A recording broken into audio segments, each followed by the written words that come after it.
Your first alert weather with meteorologist Eric Burke. Good girl, Daisy, Molly, keeping people safe. Just keeping an eye on things. Lifting morale, probably boosting moods there too. Yeah, it's always good to have a little dog around, especially one that has a purpose like that. It helps out with the big hospital. duty to uphold there. But this morning, starting off, a lot of rain, a lot of storms, ton of lightning too. Now these storms are not expected to be severe, but still impactful regarding that morning drive to work here this morning.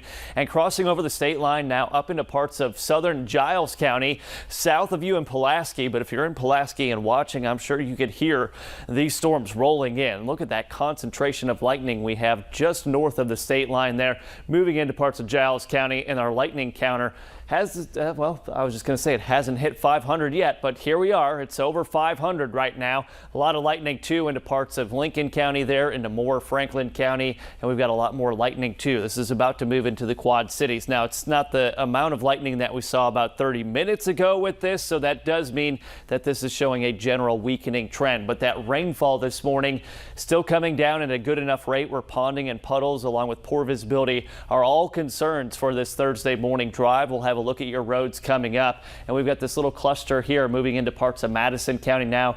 We've heard some thunder here outside the studio, and yeah, just an active start to the day. All these storms were not showing up on the model data. I'll be the first to admit this is kind of a surprise to us as well, but they were outflow generated storms.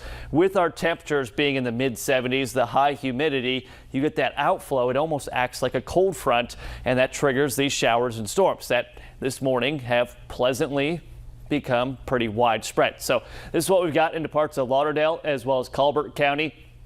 A little bit of a weakening trend there coming out of Town Creek. That's good news. Rogersville, Anderson, probably pretty noisy there, as well as portions of western Limestone County, at least areas west of I-65. Here into Giles County, there's you in Pulaski. Good morning. You've got the Elkton area, the Ardmore Twins. This is heading toward Minor Hill, right along 11 there, and into parts of Lincoln County. That's more heavy rain. The lightning is starting to fall off a little bit as this storm has moved from Jackson now into parts of eastern and northeastern Madison County, parts of Jackson County, seeing the end of the rainfall. So you guys will be dry for a good portion of the morning until we see that afternoon round of storms. Moving into Morgan, Marshall, as well as Coleman County. Yeah, we've got some rain there, as well as through parts of Franklin and Lawrence County. But other than the lightning that's now into parts of southern Middle Tennessee, the rest of the lightning count in North Alabama is going down until this afternoon. Another round of scattered showers and storms expected. Before those storms develop, our heat index will continue to climb, like the severe storms we saw yesterday in Jackson and DeKalb County. Gusty winds, heavy rain, potential for some hail, as well as frequent cloud to ground lightning. Best way to track all of these afternoon storms right there on your free WAFF 48 weather app. Heat advisory continues through tomorrow, 7 p.m., and the peak heat index will probably be about 100 to 105. So not as awful as yesterday, but still potentially dangerous.